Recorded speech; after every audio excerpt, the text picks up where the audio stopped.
સરખી રીતે જોવો તો છો, લાઈક પણ કરો છો, પણ તમારા ફેમિલી અને ફ્રેન્ડ્સમાં શેર પણ કરજો અને મારી ચેનલને સબસ્ક્રાઇબ પણ કરજો. તો હવે આપણે વાર્તા સ્ટાર્ટ કરીશું. વાર્તાનું ટાઇટલ છે હું તો બોઈ નહીં ને ચાઈએ નહીં. તમને ટાઇટલ સાંભળીને જ એવું લાગતું હશે કે આ વાર્તા તો બહુ જ ફની છે. તો આપણે વાર્તા સ્ટાર્ટ કરીશું. એક મંત્રી હતા, તેમને 4 પત્નીઓ હતી. 4 પત્ની દેખાવે તો ખૂબ જ સુંદર હતી. તો રાજાને ખબર પડી કે મંત્રીની 4 પત્નીઓ તો ખૂબ જ સુંદર છે. તો રાજાને જોવાની ઈચ્છા થઈ. રાજા, વાજા ને વાંદરા ત્રણેય સરખા, એટલે રાજાને ન હા કહેવાય ન ના કહેવાય. તો રાજાએ એકવાર મંત્રીને કીધું કે મારે રોજ તો હું મારા જ ઘરે જમું છું, પણ કાલે મારે તમારા ઘરે જમવું છે. તો ચતુર મંત્રીએ વિચાર્યું કે આ રાજા જમવાના બહાને મારા ઘરે મારી પત્નીઓને જોવા આવે છે. તેથી મંત્રીએ રાજાને કીધું કે જરૂરથી આવજો, ત્યારે હું ખૂબ જ ખુશ હોઈશ. રાજા આવવાના હતા એટલે મંત્રીએ તેમની 4 પત્નીને કહી દીધું કે રાજા તમારી જોડે ગમે એટલી વાતો કરે, તમારે એક પણ શબ્દ બોલવાનો નથી. કારણ કે મંત્રીની એ પત્નીઓ બોલે તો મંત્રીની આબરૂ જાય.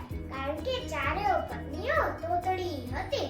ત્યાં સવારમાં રાજાને કોઈએ સમાચાર આપ્યા કે મંત્રીની 4 પત્નીઓ તોતડી છે. તો રાજા તો ગયા મંત્રીના ઘરે જમવા, અને રાજાએ તો મંત્રી પત્નીઓ સાથે અલગ મલકની બહુ જ બધી વાતો કરી, પણ 4 પત્નીઓમાંથી કોઈ પણ કંઈ જ ના બોલ્યું. તો છેવટે રાજાએ રસોઈના વખાણ કર્યા. તો રાજાએ કીધું કે આ વડી કોણે તળી છે? આવી વડી તો મેં મારા જીવનમાં પહેલી વાર ચાખી. જેને પણ આ વડી તળી હોય એને ખૂબ ખૂબ ધન્યવાદ. તમારામાંથી આ વડી કોને તળી છે?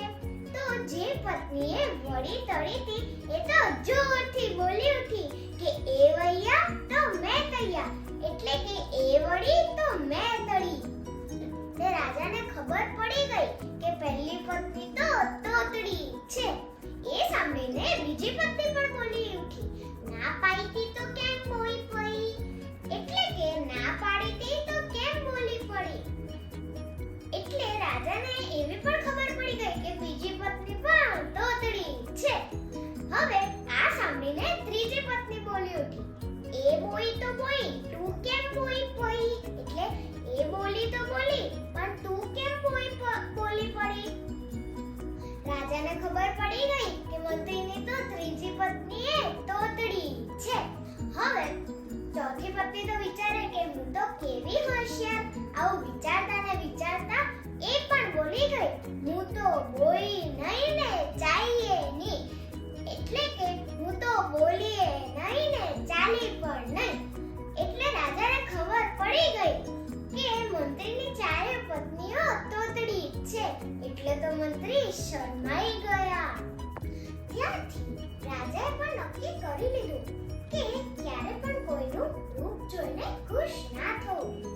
ગમે એટલું રૂપ સારું હોય, પણ જો ગુણ ના હોય તો રૂપની કોઈ જ કિંમત નથી. એમ કરી રાજા તો મંત્રીના ઘરે જમી અને ચાલ્યા ગયા. તો આજનો સુપર ક્વેશ્ચન એકદમ ઈઝી છે, જાણવો છે ને બધાને? આન્સર આપશો ને? તો આજનો સુપર ક્વેશ્ચન છે કે મંત્રીને કેટલી પત્ની હતી? તમને યાદ છે ને કે મારી ચેનલને સબસ્ક્રાઇબ કરવાની અને ફેમિલી અને ફ્રેન્ડ્સમાં શેર